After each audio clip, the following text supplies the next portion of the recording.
This episode, man. As you can see, I'm really emotional right now after watching this phenomenal episode of ReZero. We really do not deserve White Fox, the staff, the voice actors. It just, I know I say it a lot, but this is back-to-back 29-minute episodes, back-to-back fantastic art and animation, back-to-back attention to detail to so many little scenes that really just add so much weight to the story. Things that most anime would just skip over and not add in, and then when they finally get to that part within, let's say, an upcoming season, or when it matters, that's when they'll add in things. Just to see every little detail that White Fox and the team crafts to put into this story, this anime, is so beautiful. I've really never seen an anime done with so much passion. There's so much love put into this story, this series, that it's something unbelievable. It's what makes series like this where you could see a staff that really cares about something, how it really stands out. This is such a beautiful example. And this isn't just for this episode, but it's for all of the episodes, honestly. You could just see it's a labor of love. Everything about ReZero Season 2 is literally a labor of love. There's just so much passion put into this. It is just outright unbelievable. And just the final sequence with the credits rolling, like, I just straight up, like, as you can see, I'm just, like, I didn't even know what to say. Like, I was just like, holy crap. That conclusion hit in so many ways and had so many parallels to so many fantastic scenes from the entirety of ReZero that I think many are just going to be blown away by it. I mean, look, I'm a web novel reader. I'm someone that knows what's going to happen, and I'm this shooken up. I'm this emotional seeing ReZero like this, to see this animated. It's like a dream come true. It is the perfect thing for me, something I love. This is why I love anime. Like, this type of series, this type of episode, just everything about this is why I love anime. This is why I'm even here as a YouTuber. Like, I'm a YouTuber right now and talk about anime and manga because of stuff like this that brings out this emotion, this passion, this love I have for this entertainment, this media of entertainment. I love stuff like this, and I can't believe just how well executed everything about this episode was, to the Garfield scene with Elsa, to the whole comedy skit with, switching over from Garfield saying, oh, the boss will be able to overcome anything, and Subaru's like, nope, to the scene with seeing the brother and sister working together, Garfield and also Frederica working together, to also seeing the whole scene with, Subaru talking to Petra is like, oh, you need to make a friend with Beatrice, or we move over to the scene with Amelia and her seeing the future and all those little foreshadowing tidbits, or we move over to the conclusion of the episode with, Ram versus Rosewall. There's so much to take from this episode, so much emotion. Like, I was overwhelmed. I was legitimately overwhelmed by just so much that was going on, and even though there was so much going on, the episode did not feel fast-paced. It didn't feel like things were being rushed over too quickly. There was enough time and detail put in to all of these scenes. And that really just goes to show you, though, once again, how the 29 minutes of ReZero, these episodes, have really done wonders for the series. I mean, just think about this for a second, okay? Just really take a moment to really think about this. If this was an average run-of-the-mill anime, it would have 20-minute episodes, 22-minute episodes. And then you factor in the opening song and the ending song, so that takes away about 3 minutes of the episode, so you have about 19 minutes of footage. So on top of that, you have it where they're not able to cover everything because of, let's say, a 12-episode count.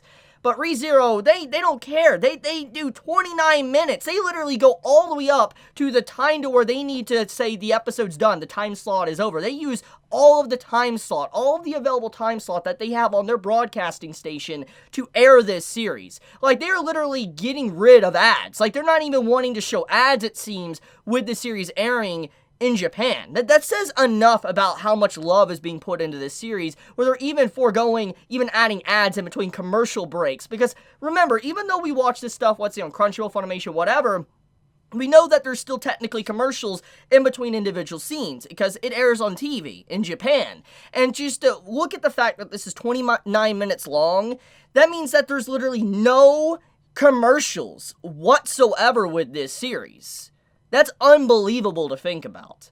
They are literally that confident and love this series so much, they're willing to forego ad revenue because they feel like the fans love this series so much, they love this series so much, that they're willing to take that risk. When have you ever seen an anime studio do something like this?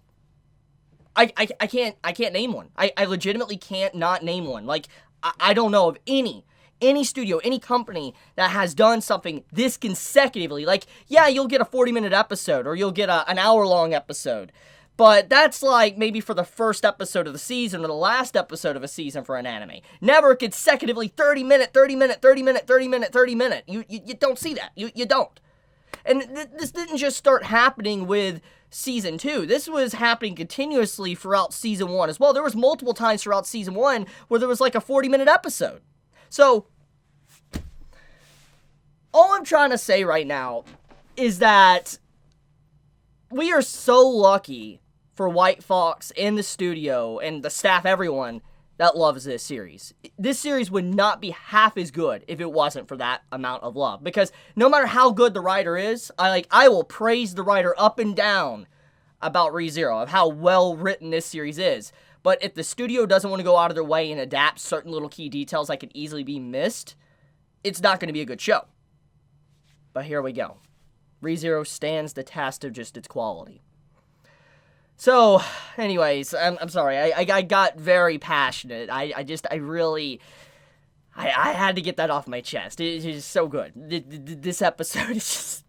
Okay, so, I want to talk about the Ram stuff at the end of the episode, and kind of the message of that, and just how emotional it is.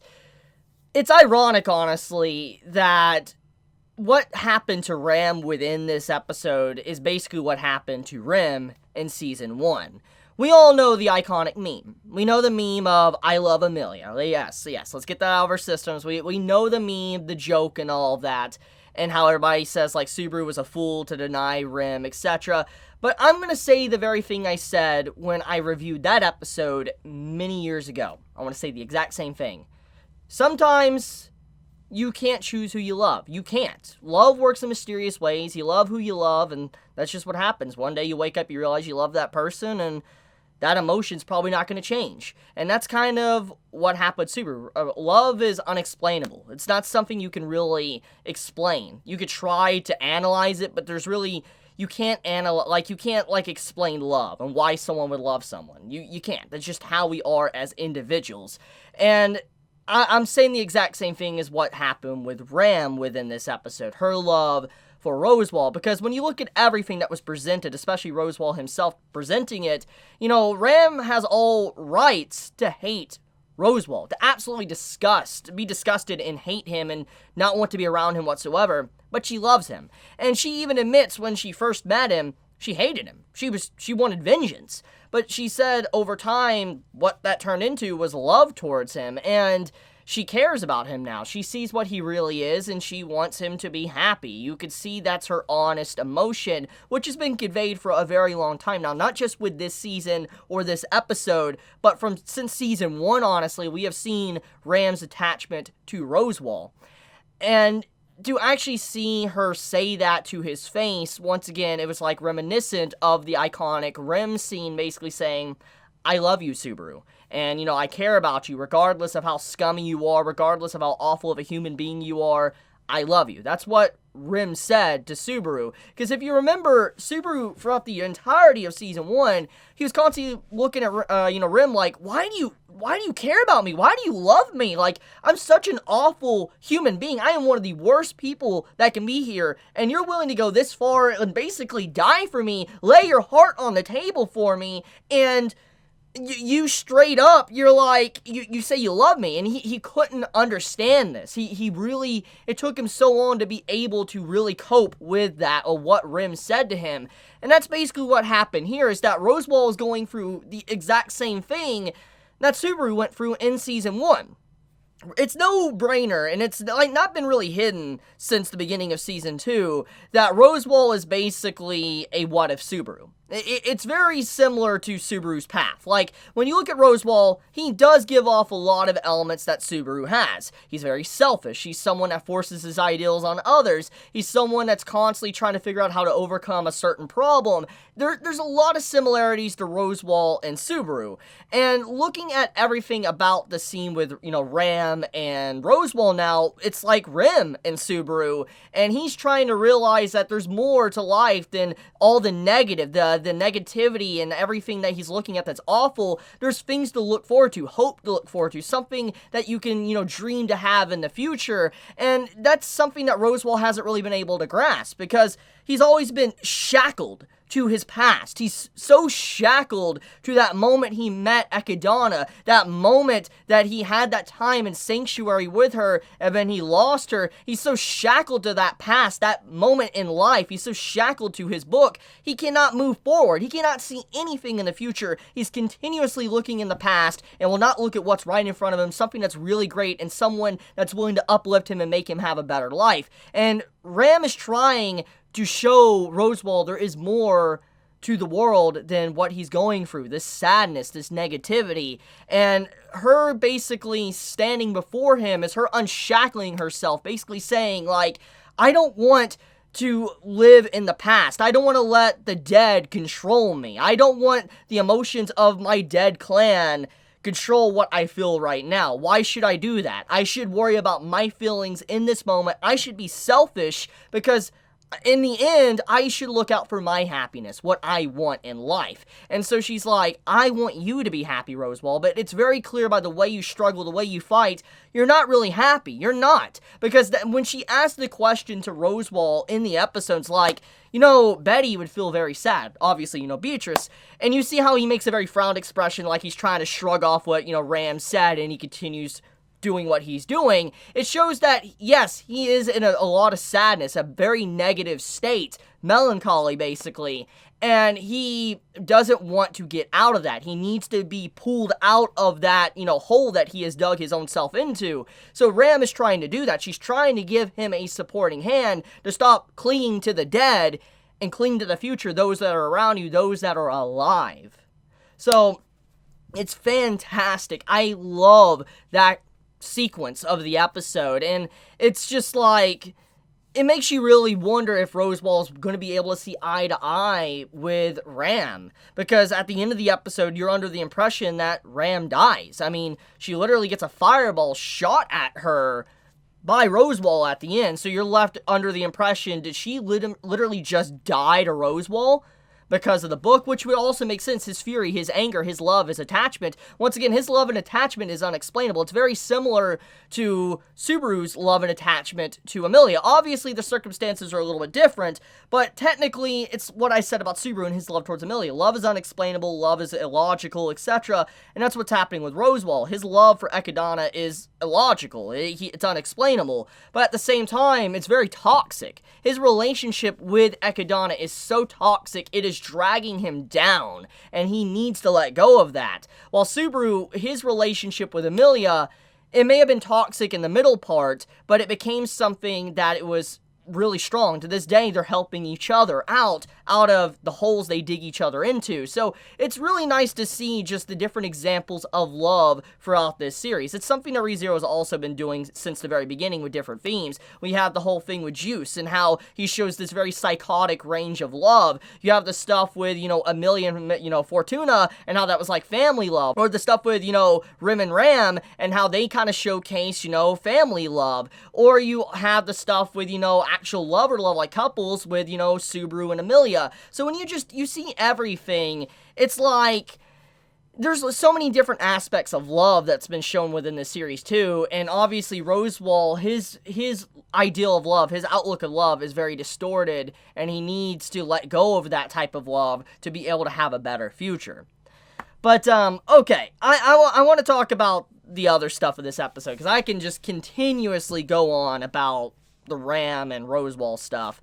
So, Elsa and, Garfield, that was...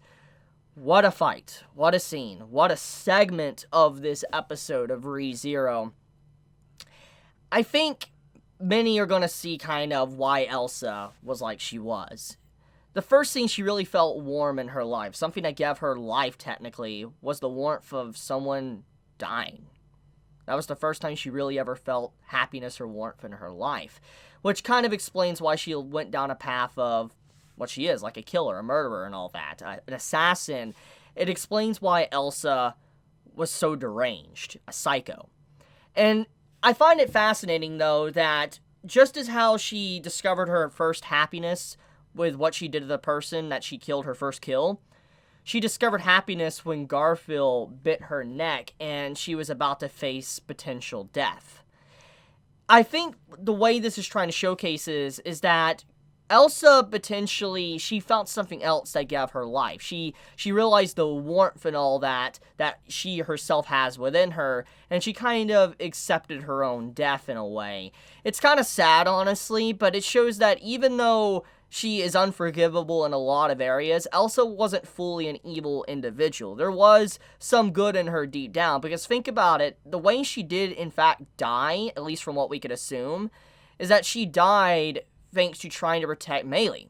Because Meili was in danger and about to probably die, and Frederica did swoop in and save her, but you saw Elsa take some time out of her fight to really focus in and try to save Meili, but she potentially died because of it. That kind of lets us know that the very thing she was trying to tell to Garfield, like, hey, you're worrying about everyone else and all that, and, you might die, you're getting anxious, she was actually someone that probably died to that exact same thing. She died from worrying about others, the one behind her, someone she cared about. So she did deeply care about Meili. There was some love there, even if it was very distorted. This is another example of love.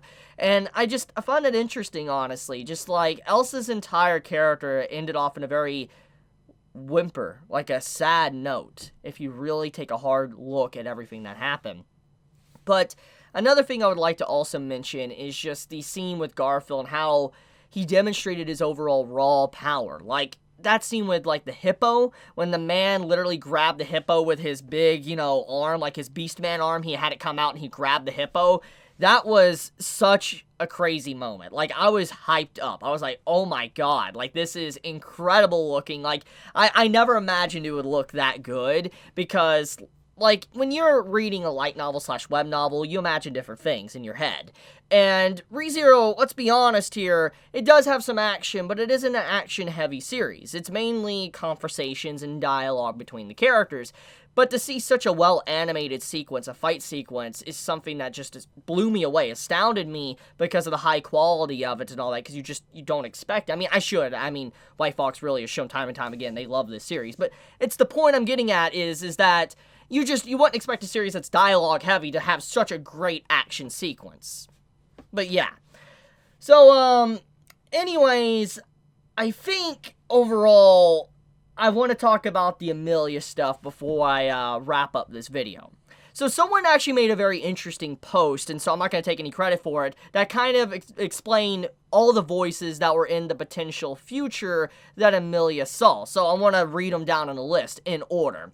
So the list is Subaru and Reinhardt, Wilhelm, Petra, Rom, Subaru, Otto, Crush, Priscilla, Ram, Julius, Anastasia, Garfield, Rosewall, Frederica, Felt, Felix, and Rem.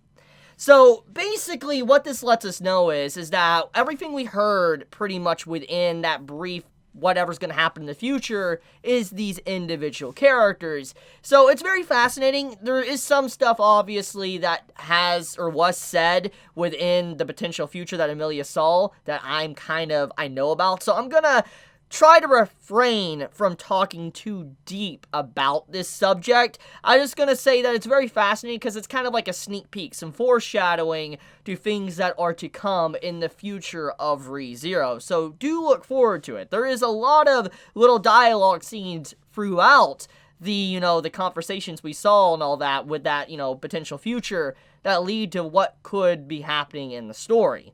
But also, I would like to take a few moments to mention Ekidana's face and how Amelia said that Ekidana looked very different.